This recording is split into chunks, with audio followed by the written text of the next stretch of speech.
Okay, so good evening, everyone, and a warm welcome to our I/O remote event. We are glad to have you with us tonight. And as I just said, with 180, that's a good number for today.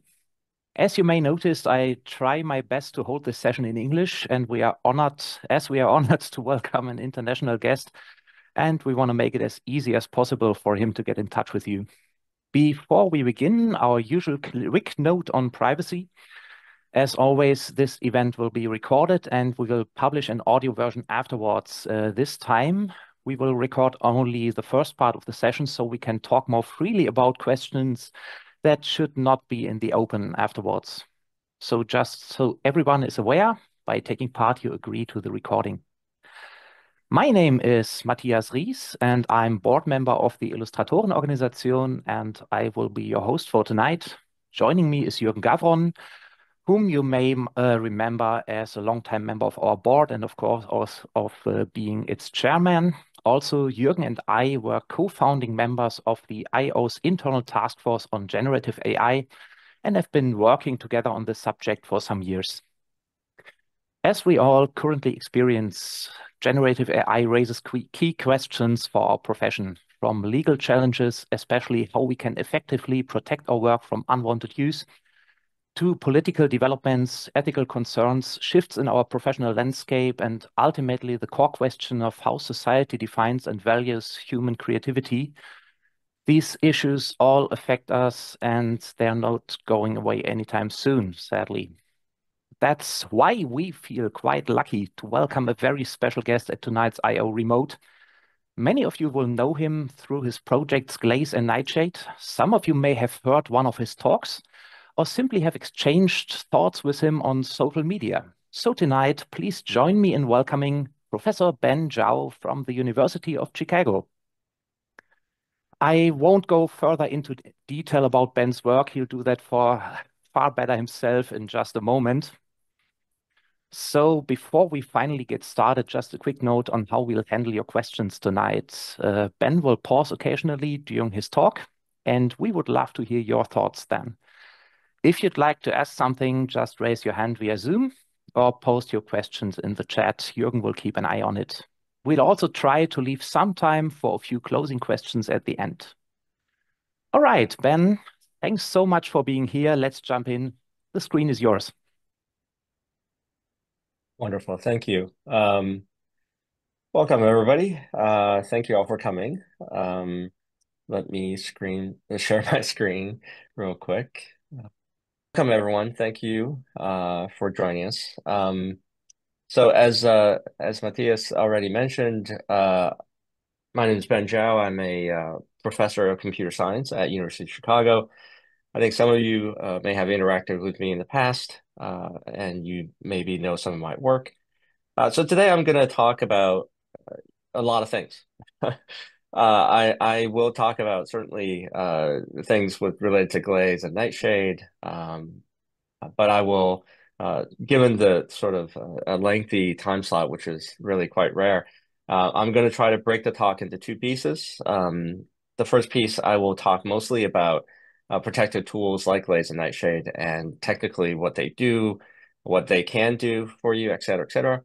And then, after the break for the Q&A, I can talk sort of a little bit more broadly about LLMs, some of the things that you may or may not be hearing outside, about how they work, what they can do, what are some of the tools and sort of concerns around all these different issues.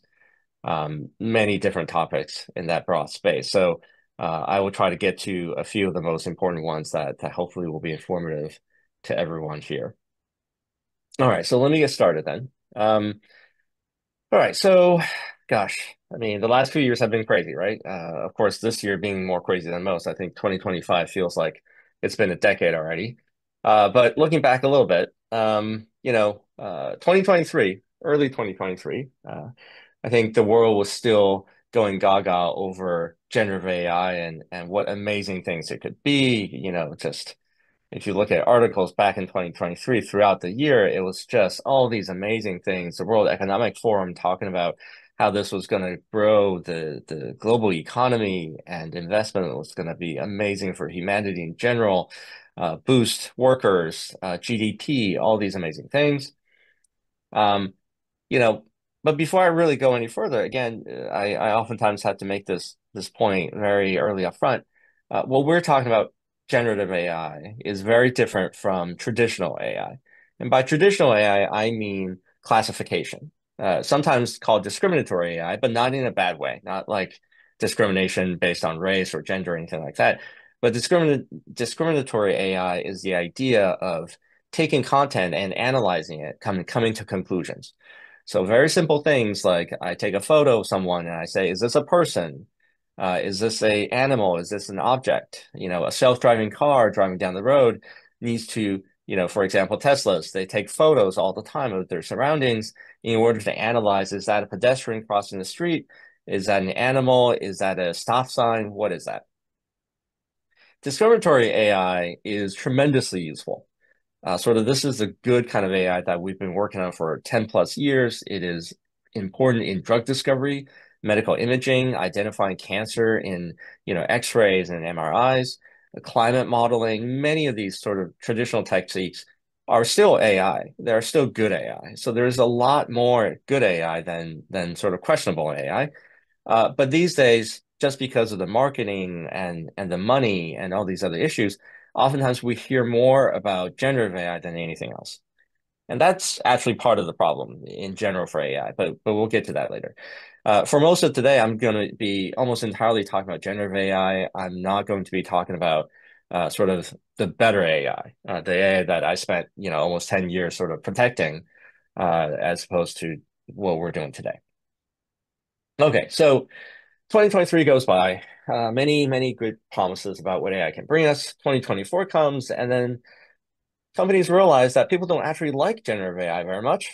And there's just a ton of this. This is not sort of obviously us in a little bubble of some sort.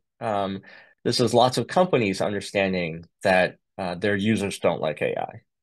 There are advertising agencies, who are warning their companies, their customers, about using AI in advertising because they understand that customers really do not like it. So this is really quite broad. And now you have lots of companies who are, for example, apologizing for using AI, whether intentionally or accidentally. I'm going to argue, and not everyone agrees with me, obviously. I'm fairly biased in what I do and what I think, but that we are seeing a bubble that is slowly bursting in real time. Even today, or even a few months ago, we are already seeing questions, even from Wall Street in the US, financial analysts talking and asking real questions about whether this AI is running out of steam, whether the money that, venture capitalists and Silicon Valley and all these companies is doing anything useful. And of course, this is, the AI sort of industry is going crazy right now. We're talking about turning on nuclear power generators that the US has not considered in decades and decades, simply because it was unfathomable, unthinkable to take that type of risk again. But we are in that conversation now. So this is a sort of a real quandary that's unfolding, at least in the US. I think obviously in the EU as well, although the conversations and the tone and the topics might be quite different.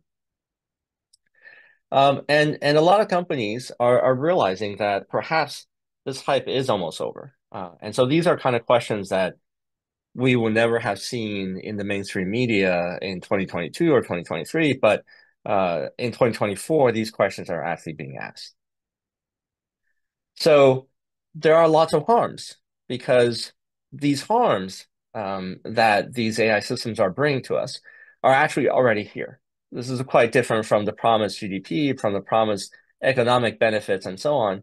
We've got everything from sci-fi magazines being flooded with summaries, AI-generated summaries of other people's real stories, to high-profile actresses and actresses basically having their identity stolen, whether it's Scarlett Johansson's voice stolen by OpenAI, or Tom Hanks finding out that there is a TV ad with an AI-generated video of him, This is happening increasingly more and more.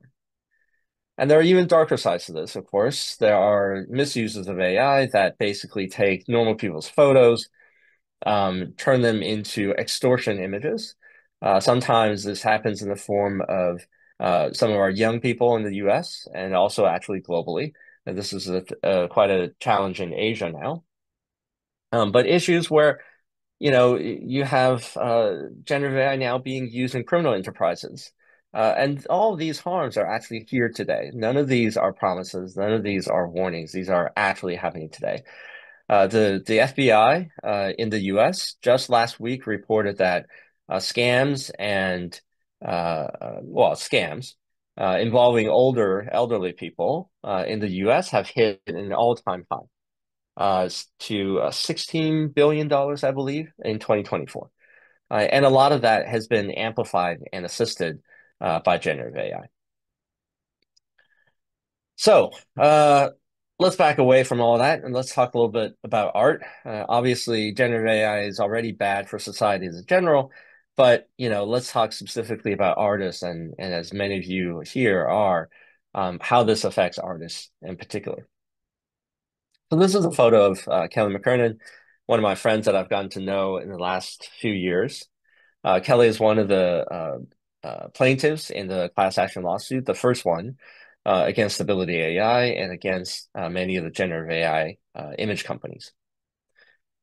So I won't go through the history of Kelly's journey as an artist, but it's enough to say that she started quite early when she was a child and then obviously progressed for many decades until she became a successful professional artist. But then one day she wakes up and her friends tell her that they saw images of her art in something called Leon. And of course, many of you are familiar with Leon 5B and what that database is, but it is basically a large repository of over 5 billion images that were scraped online. In fact, there were actually links to these images online. Many of the links are broken, many of the images have been taken down, but nonetheless, that initial data set is out there. And this data set served to be as the initial training database for many of these initial models, particularly on the visual image side, all the diffusion models.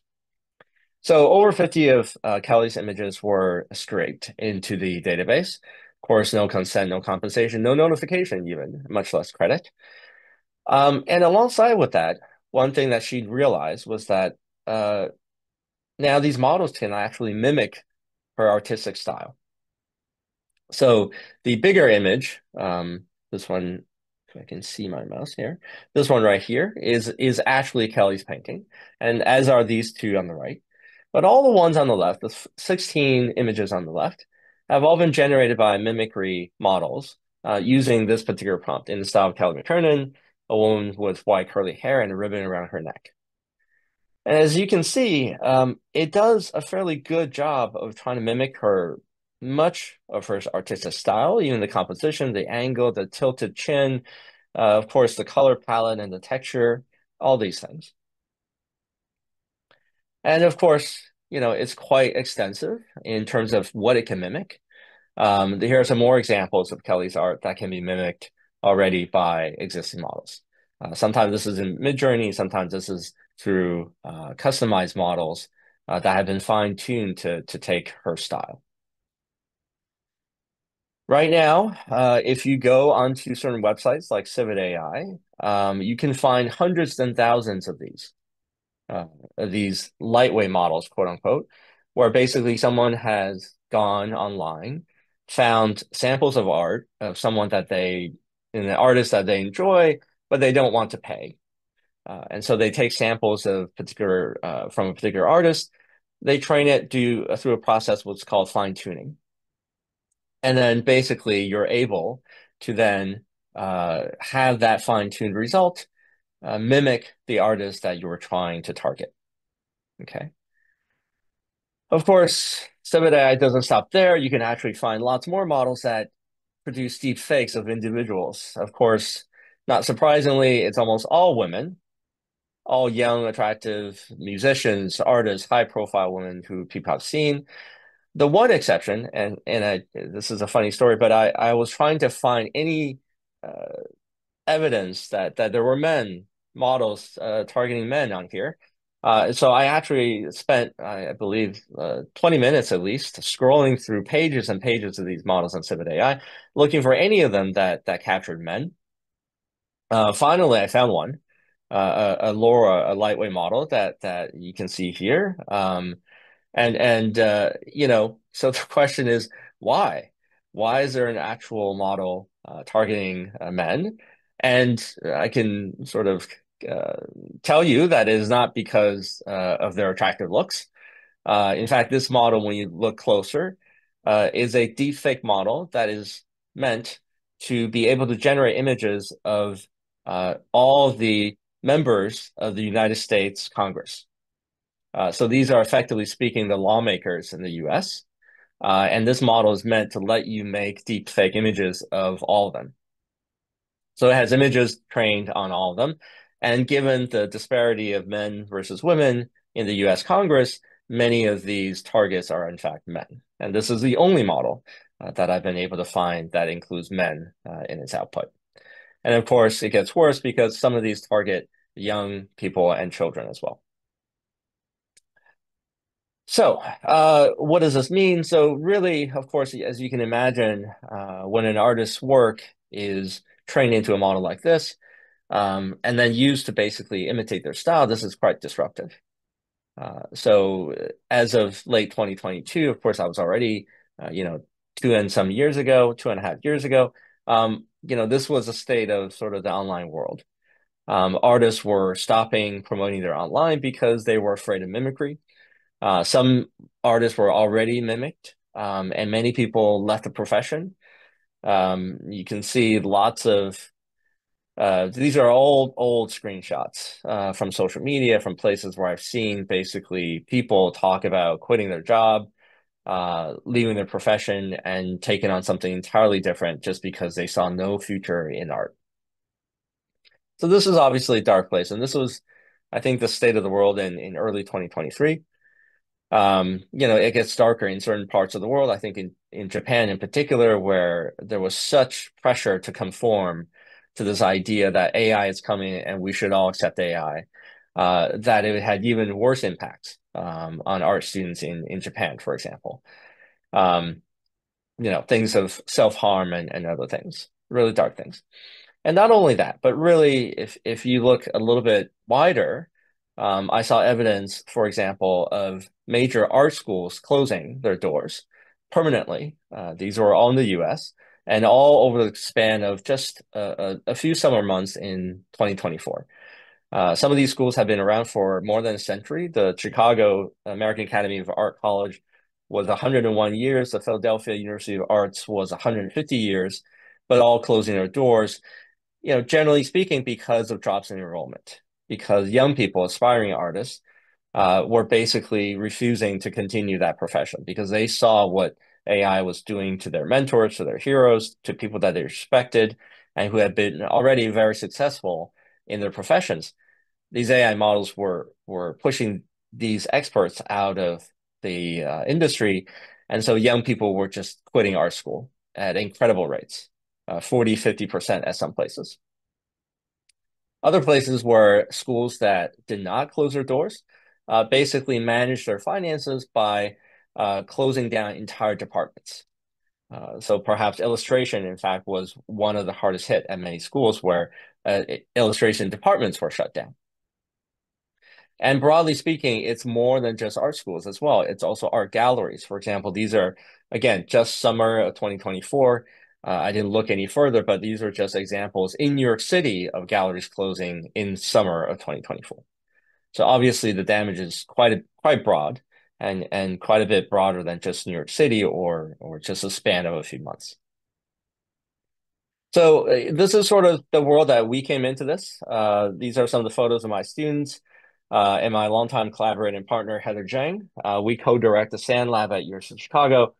And throughout this whole journey, we've been working with a ton of artists, many artists, way too many to name here. For our first study, we actually had, I believe, 1,200 professional artists sort of participate and give us feedback on the Glaze system. For a later paper that was that won an award last year, we had actually, I believe, over 4,000 artists give their input on detecting AI. That was a paper that we did last year. So yeah, so many thousands of artists have helped us along this journey. But let me tell you about sort of the story so far. So just very quickly, I've been a computer science professor for now 21 years.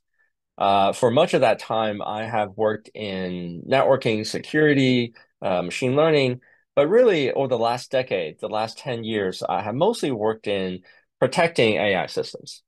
As I said, before, most AI systems were good. There was no issues about ethics. There was no questions about, if you're trying to detect cancer in a mammogram or an X-ray, there's nothing ethically bad about that, right? And those kind of models don't have questions about where the data came from. They're all, from valid sources that have been curated, that have licenses, and all for a good cause. So I've been working in that space trying to protect AI systems for, I don't know, at least 7, 8 years.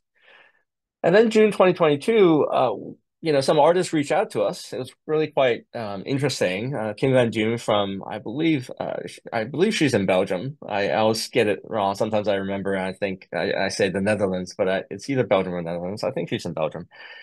And she wrote this email to us, June 2022, asking, "Hey, you guys have this tool called Fox. Can we use this to protect art?" And at the time, we were very confused. In particular, I saw this email and I remember talking to, Sean, one of my students, thinking, why does art need protection? This is facial recognition. So that's sort of what I replied to Kim in this very confused email saying, I don't know what this means. So Kim replied and said, you should really sort of hear more about this. And so invited us to this online town hall hosted by the Concept Art Association. If you're curious, this actual video is still on YouTube, which is quite interesting because it actually captures the first time that I've met many of these artists, Ian McKeag, Carla Ortiz, Greg Rutowski. And so that was quite interesting. And it was really eye-opening because it was the first time that I had heard anything about AI versus art. And here, there were, hundreds of professional artists talking about how their lives were negatively impacted by AI and all the different harms that were already happening in real time. Really quite shocking to us, obviously, who had no idea what was going on in the space. And I remember after this meeting, after this call, Sean and I and Heather was also on it. The three of us just talking to each other, just being absolutely mind blown about what has been happening and what is going on, and thinking maybe we can do something about this because we know about ways to attack models. We know about things that we can do in this space. So in fact, if you watch that YouTube video, it's quite funny. I think like 45 minutes in or something like that at the beginning of the Q&A session, there's this random question coming from an outsider, and that was me asking this very funny question, like, if we were to develop a technical tool to perhaps help artists, do you think people would be interested? Anyway, that was literally the conversation that started Glaze. So over the next couple of months after that particular Zoom call, December, January, we worked with tons of artists to basically design and build and implement and evaluate what we now call Glaze. And in February, we submitted a research paper for review, and then New York Times heard about this, wrote an article. The initial software was released in March. By July, we had hit 1 million downloads. By August, actually, the real paper actually got formally published, except for publication, and actually presented at the top security conference. And then at the same time, we also released this thing called WebGlaze, which is meant for artists who don't have their own computers and still want to run things like Glaze. So let me talk about what Glaze is and just give you a sense of what style mimicry and how it works. Right. So very, very simple terms, style mimicry basically is this way for AI models to have this very complex view of all the possible ways that you can generate images, all the possible art styles and photographs and content, all these things sort of mapped into this little world of theirs mathematically. Okay. And so you can imagine this would be like a very, very simple version, simple view of that. And you can perhaps imagine Picasso and Jackson Pollock being at very different parts of that particular range, right? Their styles are extremely different. The composition is very different, color, everything. And so the AI model, if it sees enough samples belonging to Picasso and Pollock, it will learn certain things. And so when someone says, I would like you to generate a painting in the style of Pablo Picasso, it will go and find that region in the space that is most associated with Picasso, and it will produce something from that space, from that region of the model. Now, and this is what's happening in mimicry when someone says, I would like to mimic Carla Ortiz, for example. Carla's a good friend of ours now for several years. And she does in her own work, her fine artwork. She does a lot of movies and big Marvel movies and those kind of things, but in her own fine artwork for herself and galleries, she does a lot of sort of darker portraits and charcoal and things of that sort. And if you were to train this model on her art, you would basically, the model would define a new region in the space that would be matched with her name. That would say, if you're looking for Carla Ortiz, this particular area right here represents her work the best mathematically. And then if you were to say, I would like a painting by Carla Ortiz, basically the model would say, okay, I'm going to go to this region because it is associated with her name. And then I will generate something from this region of the model. Okay. And as you can see, the mimicry versions are actually quite similar. They are shockingly good in terms of being able to capture her style. So how do you protect against this? Basically, what we do is we mislead the model about what Carla's art style actually looks like. Okay, ideally, what we do is we're going to take Carla's art, modify it ever so slightly in ways that we can barely see, and it's going to shift her art inside the view world of the AI model into a very different part of the model. Okay, perhaps let's say in this case, more similar to a Jackson Pollock region of the world. And now, once we've done this, right, this idea, this model will think, if I see Carla Ortiz, it means this region of the world, of the art world. And if I get a request that says, please generate a painting by Carla Ortiz, I will generate something from this area of the AI model, and I will get something like this. And of course, this is much more closer to something like a Jackson Pollock. And that's the goal that we have here, really, is to take Carla's art and make it so that when AI models look at it, it sees something dramatically different from what we see as humans. Okay, I won't talking about the math. It's actually not that difficult. It's just computationally not very cheap. But once you find the answer, it's fairly straightforward. Okay, so ignore the math formula, sorry. It's what we call basically a multi-constraint optimization problem. Okay, so this is the result. I don't know how big your screen is right now, whether you're on the phone or an iPad or a bigger monitor. But generally speaking, at maximum resolution, even if you blow this up on a big monitor, it's going to be fairly difficult to tell which is the original. Okay. In fact, I bet if I did not label them separately, and I asked you which one you thought the original was, you would probably, get it right 50% of the time. All right, so a little bit more examples. So again, the rows here represent different artists. So we have Nathan Folks, who's also another artist that we've worked with in the past. We have Monet, obviously, Van Gogh.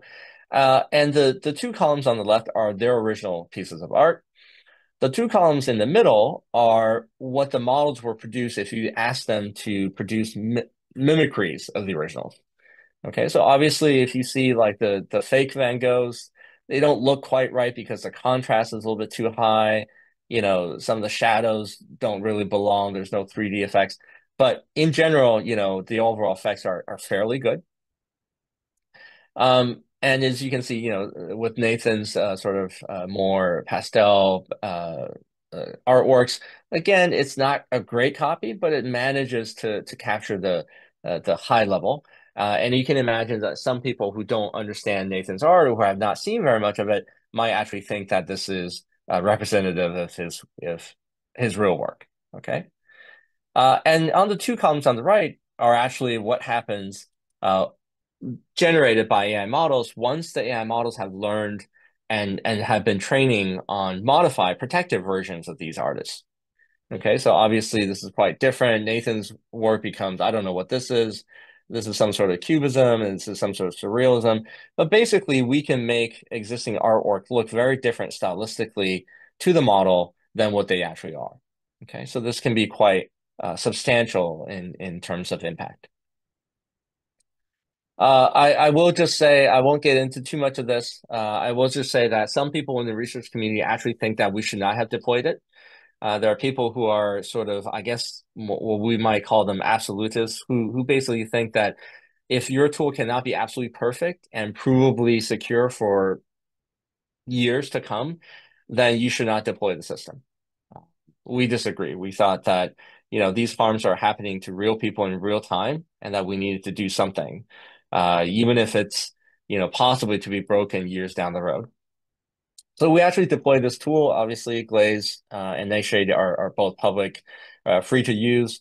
And we actually had quite a bit of help from artists to help us design the app. So that was quite helpful to make sure that other artists could understand it easily and to use it easily. Over the last couple of years, we've worked on different versions of Glaze. So here on the first column on the left, you see comic art by Sarah Anderson. This is a painting by Maggie Chan. And then the middle column, you see sort of the initial older version of Glaze, which was reasonably strong, but the artifacts that it presented on the original art was very noticeable, particularly because these two samples are perhaps some of the most difficult to glaze to protect styles, right? Because basically, black and white, very little texture. Here with Maggie's art, you see very smooth gradients of color. And so, any little pattern will basically tend to show up. Okay. And so this actually makes it much more difficult for Glaze to work because, any sort of noise that we add can be highly visible and, of course, disturb the quality of the original art. We did, however, get better. And over time, we've been improving Glaze a number of times. The last big update was Glaze 2. Since then, we're at 2.1 now. But with Glaze 2, we changed the optimization algorithm to account for some of these subtleties. And as you can see, it looks quite different now. Substantially better quality and allowing the signals, the changes to actually blend in with the actual artwork itself. Okay. Yeah, so this was all quite challenging because for us, academics, writing software that actually people can use in real life is actually already quite difficult. And of course, doing this as a side job on top of all the things that we can continue to do in terms of research and other things is not quite easy, but also a number of unexpected challenges. As these tools have been out there, they are basically, as far as I know, the only widely available adversarial machine learning tools, security tools in the public eye that people can actually use. And so they've been a sort of a constant target of attack by many people who don't understand machine learning. And so, of course, lots of misinformation campaigns that don't even understand what Glaze is trying to do, but also people who are, some of whom are much more ML aware, who are trying to attack it. But also just the sheer communication of talking to a very large user base now of Glaze users and artists across every continent from every country that I know the name of has been quite taxing. But overall, it's been amazingly positive. I think in roughly about 23 months, or maybe I think by now it's actually, I guess, technically over 2 years, depending on how you count the alpha version. We're now at 6.7 million global downloads. I think more than that. 6.7 was sometime in March or February. I don't remember last time we checked. But this has been great. In particular, we've had just a ton of artist help. The 8.9 million includes 2.2 million of Nightshade, which we'll talk about in a little bit. We've had integration with the Kara Art Network, even though they're dealing with some sort of financial issues right now, trying to get the infrastructure back up. We're actually working on another integration with Magma, which the total, Kara Magma, I think total more than 3 million artists in total. Lots of different artists associations and groups around the world in the US, in South America, in Asia, and of course in the EU, have been working with us and trying to sort of spread the word and help their members understand how these tools work, when they can work, what they do, and what they don't do. We've gotten a bunch of awards. I think the biggest one that I'm quite happy with is the Community Impact Award from the Concept Art Association, because that was the actual organization, one of the largest organizations in the US, and they are in fact the ones that introduced us to this problem facing artists from the very, very beginning. So they gave us one of their biggest awards, and we're really quite honored by that. Along the way, lots of other awards from the research community, multiple best paper awards for our research papers. And my senior student, Sean, was just named last year MIT Technology Review's Innovator of the Year, as well as young innovator under 25, as well as Forbes 30 under 30, all these other things. But we continue to work a lot with different organizations, everything from voice actors to different types of illustrators to graphics artists to animators to broadcasters and so on. But also with legislators, which I'll talk about in a second. I guess I've been personally working a fair bit with lawmakers in the US, in California and in Illinois. I live in Illinois right now because I'm at Chicago, but I spent 20 years of my life in California. And so, we've been working with legislatures, lawmakers in both states, and making a fair bit of progress. I've testified in front of quite a few committees debating different bills on regulating AI. A number of them have now been signed into law in the last couple of years, and we're still working on new bills. The new one in California, AB 412, makes AI companies become much more transparent about what is inside their training data. And I was actually quite happy to be able to provide all the technical inside of that build. We use an algorithm that came from one of my papers 22 years ago, a very, very old paper. We use an algorithm from that to generate signatures that will very efficiently allow people to check for their content in training data sets that AI companies are using. All right, so let me switch gears a little bit and talk about Nightshade, and then we'll take a break and take some questions. Nightshade is a little bit different. So Glaze at the time in 2022, 2023 was a very urgent protection mechanism because there were so many artists who were being mimicked and being attacked. But after that, we went a little bit broader. And this is the story. The story of Nightshade is much more about not just individual artists, but people more broadly speaking. If you look at gaming companies, for example, let's say Nintendo, there are characters that many of us will recognize. Of course, they can be mimicked, right? So you see here some images mimicking Mario and Luigi and different characters from Mario Brothers. But AI will go further than that, of course, right? So you can see AI, create things like Mario with Iron Man in Star Wars and these goofy images that become a little bit more questionable because it's not clear that their owners and copywriters would actually want this. And then, of course, it goes beyond that, of course. Now there are companies who are basically creating characters that look very much like recognizable characters from Nintendo, but calling them something different. In fact, now there are hundreds of these new characters. There are multiple companies who are basically saying, oh, we have provided these new amazing characters, and you can play with these animated worlds, with these creatures, et cetera, except they all look like Pokemon, which Nintendo, I think they own for a while, and I think they maybe just sold to a different company. And so Nintendo, what can they do? Well, they can basically take them to court. So there's actually now lawsuits in Japan on copyright infringement over the rights of some of these characters.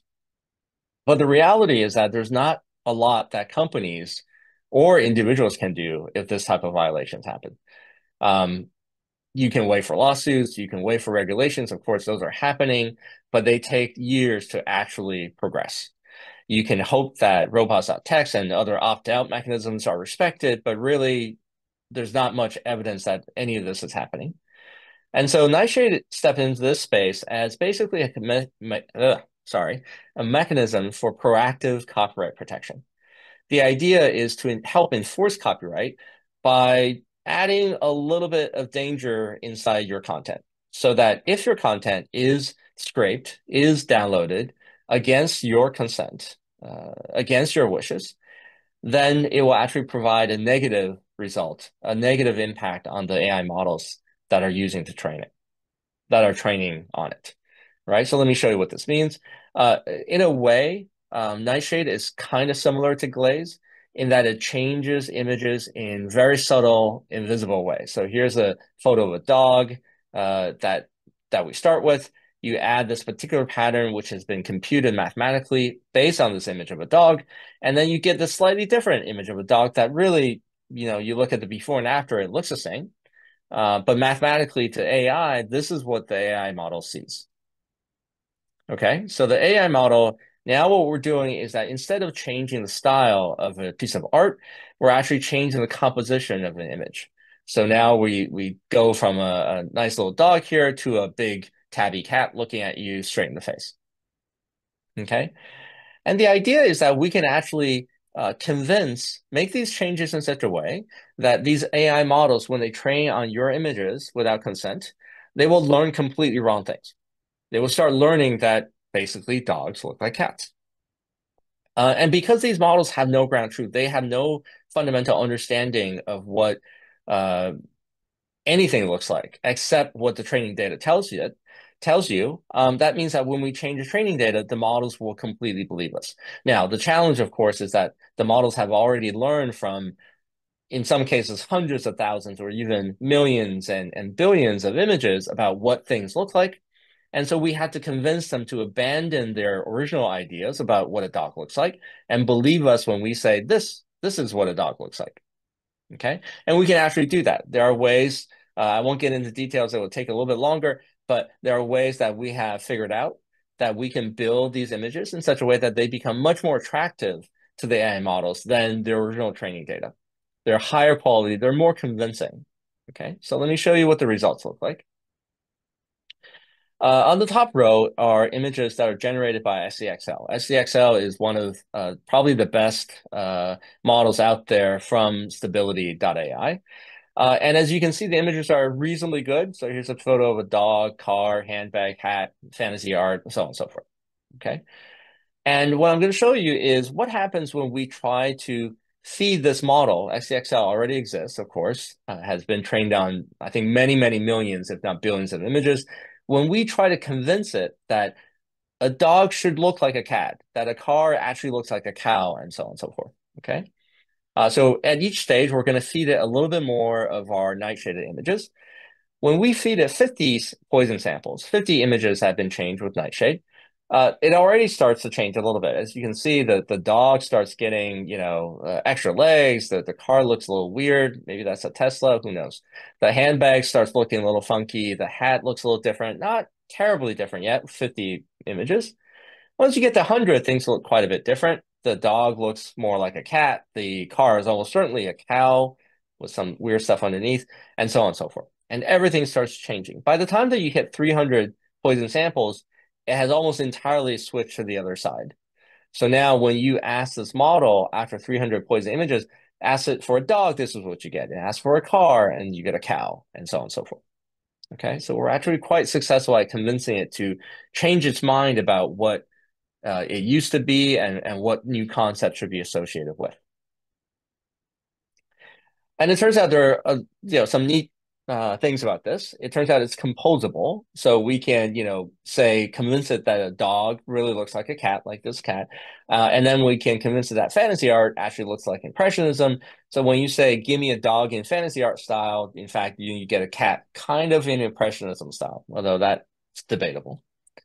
More importantly, there's this other effect that we call model implosion that is a little bit more significant, which is that when these models take in poison from different concepts, okay, so here's XDXL again.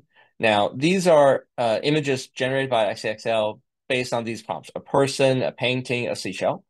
Now, we do this experiment where we continue to slowly poison different concepts, but never these three. So these three we're leaving alone: person, painting, seashell. We don't touch them, but we start attacking other prompts. And after 100 other prompts, you see the impact on these unrelated prompts. The painting used to look like a very artistic painting, now looks like a mess. The seashell looks like that. The person is barely a person. There's still a person, but lots of weird things are happening. By the time you hit 250 other attacks, in other words, when people use Nightshade on unrelated ideas and concepts, the entire model starts to suffer. So by 250, a person is not recognizable. This is not a painting. I don't know what that is. And then finally, once you get to 500, it just becomes all gibberish. Mathematically speaking, we can measure that the quality of the model essentially becomes, after about 500 attacks, simulates a random pixel generator. Okay. So Nightshade, this is the tool. Again, it's just like Glaze. We release it for free. There's no commercial, anything behind this. We released this in January 2024. It's now been a year or so, or actually a little bit more than a year. We hit 2.2 million downloads in 2024. And we're actually discussing, having some discussions with industry companies on ways that they can deploy Nightshade to protect their own intellectual property. Of course, we're not making money off of this. This is not for sale, and we don't take money from companies to help their products or whatever. Okay, so fast forward to today. There's a bunch of awards and whatnot, and that's all fine. Stuff that's been happening, but really, we're still continuing sort of our work more broadly speaking. One of the things that I've been trying to prioritize is trying to sort of hopefully inspire other researchers in the community to try to do similar kind of things, to do things that I can't do or I don't have the energy or the time to do. And that is protect human creatives in different modalities. So this has been happening. In 2023, a group at Washington University at St. Louis in the US, they produced this tool that basically helps, effectively speaking, as they call it, it's basically Glaze for human voice. So I've introduced them to people at the National Association for Voice Actors, this group that basically are voice actors and who are trying to integrate something like this to help protect their identities and their voices. Harmony Cloak is a paper that will be actually presented this May, so not quite yet, but in a month. And it's a paper from University of Tennessee. And Tennessee in the U.S. is a big state from where a lot of musicians come from. So this project is all about making music unlearnable for AI. And it applies to compositional music, not necessarily, pop music with voice, vocals, and background music, but just simple compositional music as one component. So this has been happening, and there are other people working on lots of other areas, which has been very exciting to see. From our lab, we've been still busy doing other things. We're looking at theoretical results that analyze why models fall apart, for example, when training on enough nightshaded data. So that was a paper that was presented last year at CCS. Other projects on protecting video imagery, other projects on how do we distinguish human art from AI-generated images. And then there's, of course, other projects that are going on with whether it's mimicry or deepfakes or other things. Okay, that took a while. So let me pause and take a break and maybe answer some questions. And then after that, we can resume and talk about more broad things. Thank you so far. Wow. Jürgen, you have been watching the chat. Anything new?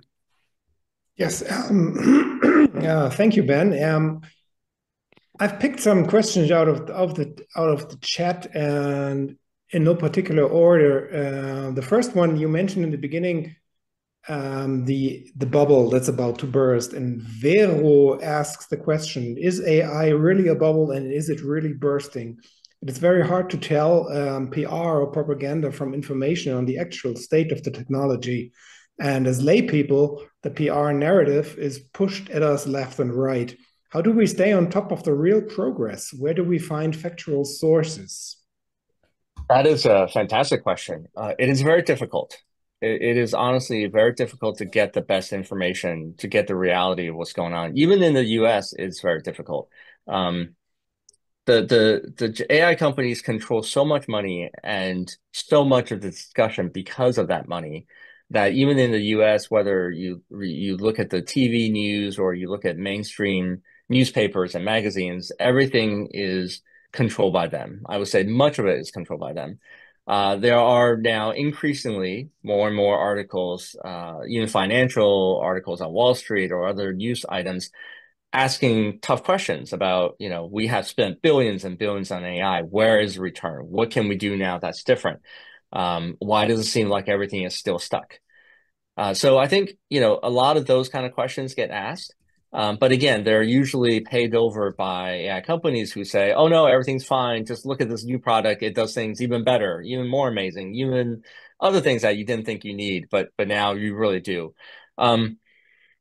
It is difficult. I would say that I think it's turning. The media is slowly turning around and asking tougher questions. But in general, I don't know. I don't have a good answer. I think there are times that I look at myself and I look at my own opinions and I have to question, am I in my own little bubble? Am I so detached from reality that I am wrong and I don't know it?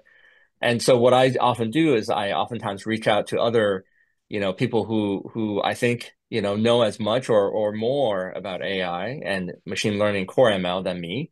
Some people who are more mathematical than me, and I ask them these kind of questions. Am I off in this? Am I still right? Is this, something's changing, I'm not seeing it. And thankfully they tell me I'm not crazy. um, and we'll talk more about some of this stuff in the second half. I will try to answer that question better. I will have actual concrete examples of what I see and why I think I'm not crazy. And hopefully you'll see some of this information as well, and you can make your own decision about where AI is. Thank you. And a more technical question. Does Glaze work on products? Like if I glaze a digital file of an illustration and this digital file is printed on something like a packaging or something, and somebody takes a picture of the packaging, does the glaze effect still work in this transferred version? Yeah, so people have asked other questions like this. Things like screenshots and photos of a monitor, we know that works. We have not tested sort of printing it out and then taking a photo, mostly because it is largely dependent on the quality of your printer and what surface you print it on, and the scanner or the camera that you're using to take that image back into digital form. So it's very hard to make a blanket statement. I have heard, again, this is secondhand. I haven't done my own test, but I have heard from some people that it works because some people have actually gone to the trouble of printing, well, glazing their digital art, printing it out, and then taking a photo of it to get another digital version back, and then testing mimicry on that. It's a very long testing process just to answer that question, and I'm not sure that everyone can do it right. And so, yeah, I don't have a confident answer with respect to that question. I will say that I think when it's just in digital form, I think it works reasonably well. Once it's in physical form, yeah, it really is hard to say. Thank you. I will combine the next two questions. Is there something similar like Glaze or Nightshade for animated pictures and maybe even for text? Right. So I will talk about text after the break. I will say that in terms of animated stuff, basically videos. Let's see if I can have this. Right. So there's a link there, which is a research paper that is currently under academic peer review. But basically what we do is we have produced a version of it for video. And it's not ideal yet. And we haven't released the tool yet. We had to wait for the research paper to go through the process first. But basically, effectively speaking, what we're doing is something fairly dumb. We're applying Glaze to frames inside the video, which is not very efficient. And it turns out that if you just do that very simply, there is a counterattack against Glaze that you can design if you know enough machine learning. And we identify that countermeasure ourselves. We figure out how to defeat it. And in turn, in the process, actually, we find a much, much more efficient way to glaze videos. The problem is that even with that more efficient way, I think we speed things up by a factor of 6 or 7, depending on your video. Still, it's very costly. Videos have so many frames, depending on the frame rate of your video, it's a lot of computation. So I don't know that it's really feasible for many people to use.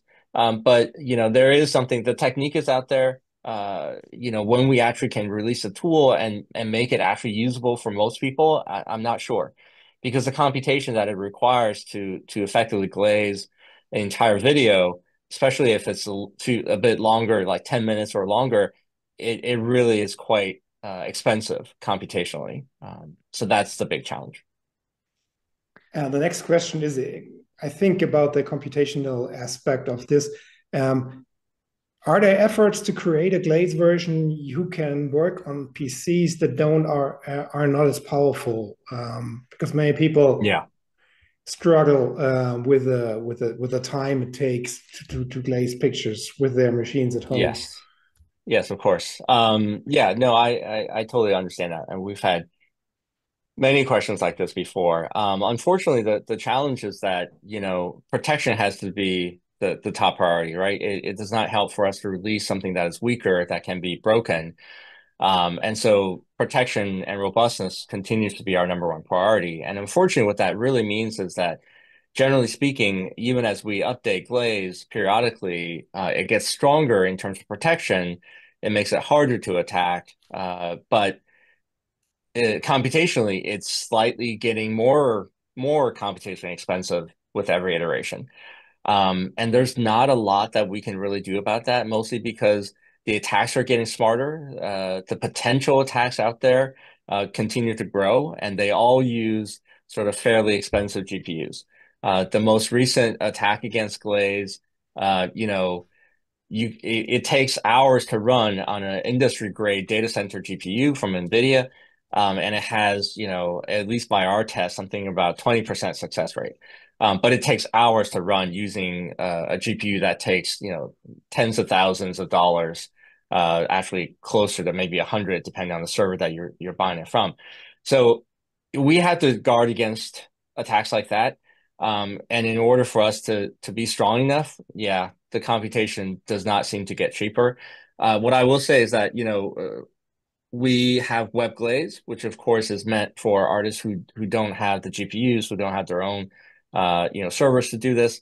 The challenge there is we have so many requests for accounts that we just don't have enough time to go through them and approve them all. I have an undergrad whose basically sole job is to do this, but they haven't been on this all the time, and so they sort of try to get some of this when they have time between classes, and I try to do some on Blue Sky when I have a chance.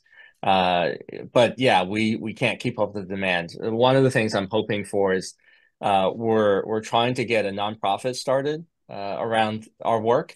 And if we can get some external funding from a nonprofit, then we can actually hire someone to basically do this all day, every day, and then we can handle the load for Web Glaze and then make this a little bit more accessible to people. So that's the current plan. Great. As the questions keep popping in, I think I have a last one, and then we will get on with the second part and leave the rest of the questions for afterwards. There's just a technical question. Is there a web Nightshade version in planning to expect? It's like I mean, the way that I always see things is that Glaze is sort of essential as a protective mechanism for artists. And Nightshade is a little bit more of a luxury. You like to push back against AI models to sort of go on the attack a little bit. But Glaze is still the priority. And so right now we're really trying hard to solve the web Glaze problem first, to make sure that we can get Glaze to as many people as that want it. And the minute we do that, then we can sort of implement a web Nightshade. The actual work underlying that is not so difficult. It is very similar to Glaze. We can build it into a system. We can put the same infrastructure up. It's just that I think that all that will do is increase the demand for these web systems, and we do not have the people right now to handle the requests. for accounts, really. And so until we, what I would like to do is to make sure that we can handle the request for web Glaze accounts first before we open the floodgates for web Nightshade, because I expect that to be even bigger. So we're holding off on that for now. Great. Thank you for these answers. I would stop the recording now, and then we can. I would like, before we stop the recording, to add one more question, because that fits very well. You mentioned composable Nightshade attacks, and you just repeated Glaze and Nightshade are kind of similar, but they are not the same.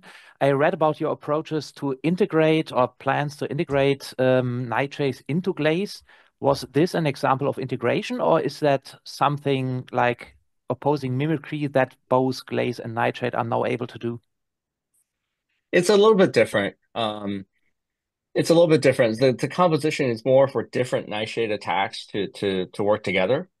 And so, yeah, so it's not quite an integration of those two things. You know, hypothetically, you can integrate the two of them together. Right now, I know of a number of quite a few artists who actually use both. If you do that, then you should run Nightshade first and then always Glaze last. That way you can make sure that Glaze will absolutely be there to protect your art, even if the Nightshade gets interfered with by Glaze a little bit because you're running them separately. Ideally at some point we would integrate the two, but right now we're focusing on some other different angles first. And there are more time-pressing concerns. Like some of these models are actually changing their architecture, and we need to make sure that as they change their architecture, so do we, to keep up. Otherwise, of course, the protection will be weaker or even break. So that's sort of our top priority right now. But yeah, ideally, we would like to basically provide a unified tool that does both in one. And to do it in such a way that still makes it, make the changes to your art very subtle so you can actually tolerate it and, not see the effects of the tools. Yeah, thank you. So, Jürgen, shall we stop the recording? Yes.